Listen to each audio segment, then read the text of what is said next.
लगातार ये बात कही जा रही है के सिन्हा जी कि जो बाहरी शक्तियां हैं, जो विदेशी शक्तियां हैं, वो कहीं ना कहीं इस आंदोलन को मजबूत बना रही हैं। और जिस तख्ता पलट की बात डॉक्टर सुरेश कुमार गोयल जी कह रहे हैं, आप उससे कितना इत्तेफाक रखते हैं सर? देखिए सोनल, ये तो आप मान के चलिए कि वहां पर मोसाद बहुत एक्टिव है, सीआईए बहुत एक्टिव है। और जो उनके साथ रजा पहलवी हैं, उसके अलावा ऑपोजिशंस हैं। ऑपोजिशंस 6 हैं। मगर जो रजा पहलवी की बात 48 ईयर से यूनाइटेड स्टेट्स अमेरिका में है, अभी विटकॉप उनसे मिल रहे हैं। और उनको लाना, क्योंकि वो तो निकल गए थे 1979 रेवोल्यूशन के समय और बाहर ही रहे हैं।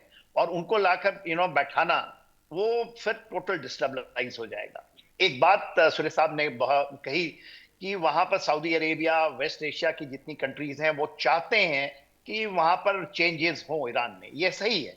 मगर आज के दिन में जो बातें चल रही है वेस्ट एशिया में, खास करके वेंजुला के ऑयल को जिस तरह से अमेरिका ने अपने बस पे किया है, वो ईरान के ऑयल को पकड़ना चाहते हैं और यूएस से।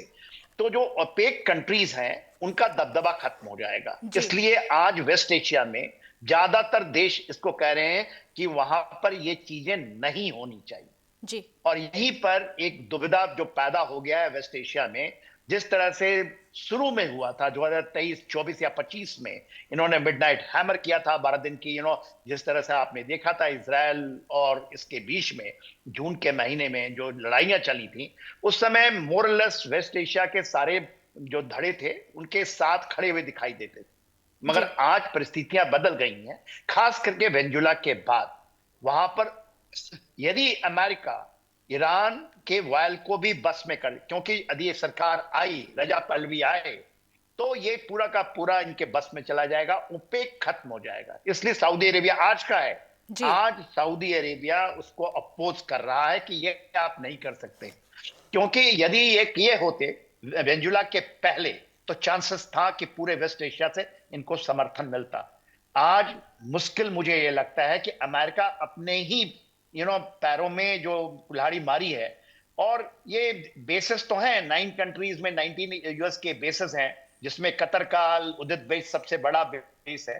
जी। मगर ये 40-50 हजार वहां ट्रुप है। मगर आप देखिए, स्टेट ऑफ हार्मोज जो है, उसको ईरान कंट्रोल करता है। वहां पर 3 आइलैंड हैं, वहां पर पूरे आईआरजीसी बैठी हुई है। ये बहुत डिफिकल्ट होगा यूनाइटेड स्टेट्स, क्योंकि बूट्स ऑन ग्राउंड नहीं भेजता।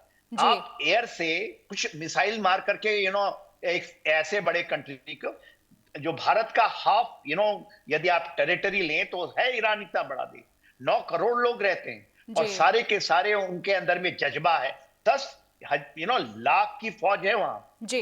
और 1.5 बिल्कुल, ये जो चीजें जितनी आईआरजीसी है जो जितनी कट्टर है। आसान दिख रही हैं उतनी आसान है नहीं। रोबिंदर सचदेवा जी, आपसे भी मैं इस पर ओपिनियन ले लेती हूँ, क्योंकि लगातार जो ट्रंप की दखलंदाजी है, जिस तरीके से वो बात कर रहे हैं, जिस कॉन्फिडेंस में वो बात कर रहे हैं, कई तरह के बड़े फैसले आगामी लेने की बात कही गई है और पहले भी बहुत सारा एक्शन उनकी तरफ से लिया गया है। जिस तरह से अभी मेजर रिटायर्ड जनरल के सिन्हा जी भी कह रहे हैं कि इतना आसान नहीं है ये, जितना आसान इस वक्त ट्रंप को या अमेरिका को नजर आ रहा है। आप चूंकि विदेश मामलों को समझते हैं, आप कैसे देखते हैं सर इसको, जो सिचुएशन इस वक्त ट्रंप की जो भागीदारी है, अमेरिका का जो इन्वॉल्वमेंट है, अमेरिका को नजर आ रहा है? रोबिंदर सचदेवा जी, मेरी आवाज मिल रही है आपको? आप मुझे सुन पा जी रहे हैं सोनल सर? जी, आपको मेरी आवाज आ रही है? जी बिल्कुल, आपकी आवाज आ रही है। आप तक मेरी आवाज पहुंच रही है सर? आपको मेरी आवाज आ रही है क्या? जी। जी, क्लियरली। आप मुझे सुन पा रहे हैं सर? जी, आपको मेरी आवाज आ रही है? जी बिल्कुल, आपकी आवाज आ रही है। Thank you. आप देखिए, अपने आप अपने टेलीविजन का ट्रंप ऑडियो अगर म्यूट रेजीम कीजिएगा सर चेंज अब की प्लीज। बार नहीं करा पाए, सपोजिंग, या अमेरिका जो भी कदम ले रहा है, पर बात यह है कि अमेरिका ने अगर अटैक किया तो रजीम कमजोर होता जाएगा, और ज्यादा कमजोर होगा, और ज्यादा झटके लगेंगे। अमेरिका ओके मानिए अभी क्या करता है, कुछ टारगेटेड बॉम्बिंग कर देगा ईरान की कुछ फैसिलिटीज की, सपोजिंग, ठीक है, जी। दिखाने के, क्योंकि अमेरिका को कुछ करना पड़ेगा। क्योंकि ट्रंप कह चुका है ईरानी लोगों से, इंतजार करो, हम आ रहे हैं, हम आपकी मदद में आ रहे हैं, ऑलरेडी कह चुका है। तो अमेरिका को जी। कुछ तो करना पड़ेगा। अब बात है कि अमेरिका करेगा क्या और किस हद तक जा सकता है, रेजीम चेंज करवा सकता है, कैसे कराएगा। अपने सोल्जर्स वापस डालेगा नहीं।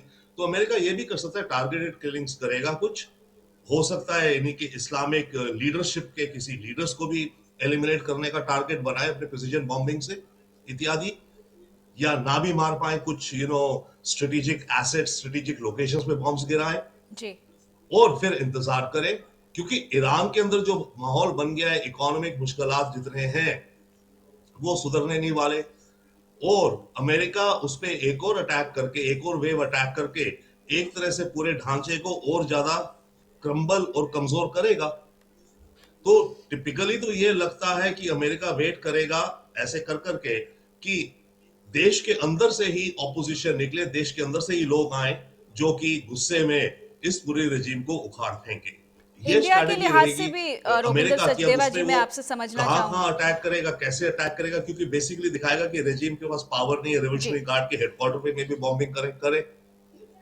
तो इस स्ट्रैटेजी के तहत अमेरिका मुझे लगता है कि जाएगा शायद। पूरी लीडरशिप को तो मार भी देगा तो क्या है, और लीडर्स हैं वो आ जाएंगे सत्ता में या कंट्रोल ले लेंगे।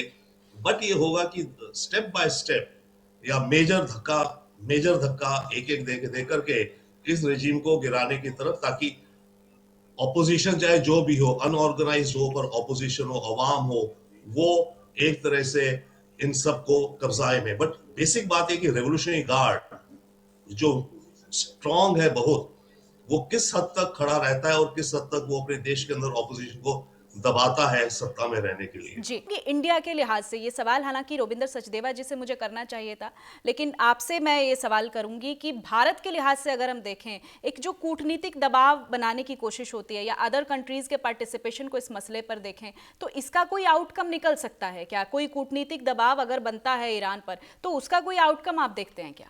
जी देखिए सोनल, जिस तरह से आपने भारत के संदर्भ में एक सवाल किया है कि भारत का, देखिए भारत का आज के जो वहां का डिस्पेंसेशन है उसके साथ हमारा बहुत अच्छा संबंध रहा है। खास करके चाबहार, जो चाबहार पोर्ट है जिसके ऊपर में अमेरिका ने सैंक्शन लगाया था पहले, फिर हमें उन्होंने कुछ लीवे दिया कि आप करें, और फिर हमें ये 1 साल का लीवे और मिला है चाबहार से हम जब जाते हैं। देखिए आज के दिन में ईरान के अंदर में बहुत बड़ा बदलाव आ चुका है। पजिस्कियान साहब जो हैं वहां के जो राष्ट्रपति हैं, जो उनको चुना गया है, he is a moderate leader. और आसा अमीनी के जो चिली थी, दमन चक्र चला था उस समय, खास करके महिलाओं को लेकर के जो बुर्का के ऊपर में हुआ था, तो वुमेन के ऊपर में भी वो इन चीजों को मारने के लिए तैयार है। और खमेनी इज मोरलेस मार्जिनलाइज्ड उस चीजों में। हाँ, इसका उसके दमन बाद चक्र, जो एक क्योंकि इसका मैसिव चेंज हमने देखा सर, वो बड़ा गजब का था। महसा अमीनी आंदोलन का आपने जिक्र किया और उसका मैं जिक्र करना भी चाह रही थी। उसके बाद जिस तरह से तस्वीर बदली, एक सामाजिक व्यापक बदलाव हमें देखने को मिला। तो क्या ये आज की सिचुएशन जो ईरान में बनी हुई है, अगर हम उस आंदोलन के संदर्भ में बात करें, तो क्या ये चीजें भी उसी दिशा में जाती हुई दिख रही हैं कि कोई बड़ा, आप बहुत बड़ा बदलाव इसमें संभावना नजर आ रही है आपको? हाँ, देखिए आप सोनाली, थंब रूल तो यही होता है कि थंब रूल दो हैं। यदि आईआरजीसी इंटैक्ट रहती है या वाजिब मिलिशिया है, यदि वो इंटैक्ट रहते हैं आपके खमीनी साहब के साथ में, तो वहां पर चेंज करना बड़ा मुश्किल है। हाँ, लोगों के लिए खास करके आपको जो वहां पर आर्थिक दबाव पड़ा है लोगों के ऊपर में, हाइपर इन्फ्लेशन, वो कैसे संभालेगा? वो तो कई, क्योंकि सैंक्शन इतना ज्यादा डाल रखा है। हाँ, उसके लिए अमेरिका से बातचीत कर रहा है। देखिए एक अभी बातचीत चल रही है उनकी कि दो चीजें हैं। वो कहते हैं कि ठीक है, हम न्यूक्लियर को ठंडे बस्ते में डाल देंगे, न्यूक्लियर इश्यूज आपके, आप सैंक्शन हटाइए। क्या विटकॉप की बातचीत उनसे इस लाइन पे हो और अमेरिका इसको ले रहे कि नहीं वो न्यूक्लियर नहीं हो रहे हैं, हमारी वेस्ट एशिया में जीत है, जी। तब शायद सैंक्शन हटे। लोगों को आर्थिक आर्थिक तंगी को, वहां पानी नहीं है आपको, एक कहीं भी तेहरान बिल्कुल। के अंदर में पानी की किल्लत है, उसको कैसे सॉल्व करेगा ये जो वहां की रिजीम है? जो रिजीम है अयतुल्ला अल खमेनी, लोगों की त्रासदी को कैसे करेंगे? ना तो उसको चाइना पैसा देता है $40 बिलियन का, उसका 25 साल का, या तो पैसा दे। और उनको, और कल ट्रंप ने लगाया कि कोई भी देश जिसमें भारत भी है, भारत के ऊपर में आपका सवाल था कि यदि भारत उसके साथ करता है ट्रेड और हमारी तकरीबन 6.1 बिलियन डॉलर की है। ये अभी जब हम तेल नहीं दे रहे हैं तो हमारे ऊपर 25% और लगाया जाएगा, केवल जी भारत नहीं, दुनिया जी का कोई भी देश। तो ये जो टैरिफ है, सैंक्शन है, ये एक बहुत गलत चीज है, लोगों के अगेंस्ट में जाता है। और वहीं वो कहते हैं कि हम लोडेड हैं, हम आ रहे हैं आपके भलाई के लिए। वो तो आप लोगों को ऊपर तंगी डाल रहे हैं। वहां पर चुनी हुई सरकार 1953 में थी, उसको निकाल करके मोनार्की लाए थे, अब फिर मोनार्की की जी बात कर रहे हैं, जो जी सऊदी अरेबिया या दूसरे देशों में। तो फॉल्ट लाइन तो बड़े बड़े हैं। कहीं भी किसी भी तरीके से खुमैनी की सरकार को नहीं कहा जा सकता कि वो डिजायरेबल है, और वो बदल रहे हैं। फिशकियान जो आए हैं वो एक मॉडरेटर हैं, पर उनको समय मिलना चाहिए। हाँ, उनको यदि केवल न्यूक्लियर का जो एम्बिशंस हैं, यदि वो ठंडे बस्ते में डाल दें, ओपनली कहें कि आइए, जो हमारा वर्ल्ड का है आईईए, वो आए, इंस्पेक्ट करें, हम नहीं जाएंगे, तो मेरे ख्याल से उनको जो इकोनॉमिक सैंक्शन है अमेरिका को हटाना पड़ेगा। जबकि डोनाल्ड ट्रंप के साथ कोई भी भरोसा नहीं कि वो कर दें। पहले बात उन्होंने मान भी जाए कि न्यूक्लियर नहीं होगा, वो कहेंगे कि नहीं आप सत्ता से। बांग्लादेश में क्या हुआ जी आप देखिए, बांग्लादेश में भी तो सत्ता में धारी जो डेमोक्रेसी थी उसको हटा करके जो लाए हैं इन्होंने, सेम अमेरिका के डीप स्टेट ने किया है, और अमेरिका के सेंटकॉम ने इसको किया हुआ है। वहां पर उन्होंने सहारा लिया, जितने आतंकवादी लोग हैं उनका सहारा लिया, कट्टरपंथियों का सहारा लिया। यहां पर वो मॉडरेट का सहारा लेकर के हटाना चाहते